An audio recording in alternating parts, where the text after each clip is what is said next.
ఎంత వాటర్ ఎందుకున్నది, గొంతు తడవాలని దప్పి తీరాలని ఎంజ చచ్చి బ్రతుకుతున్నది.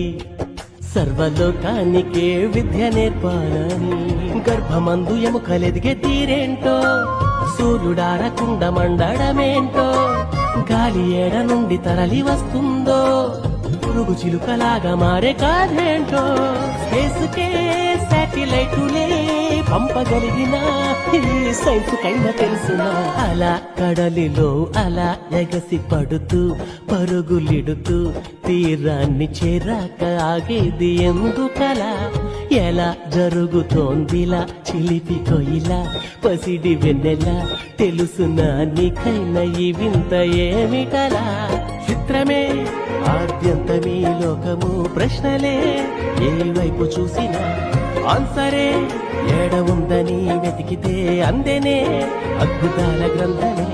చూశాను చదివాను ఈ సృష్టి ఆ దైవ కార్యమే.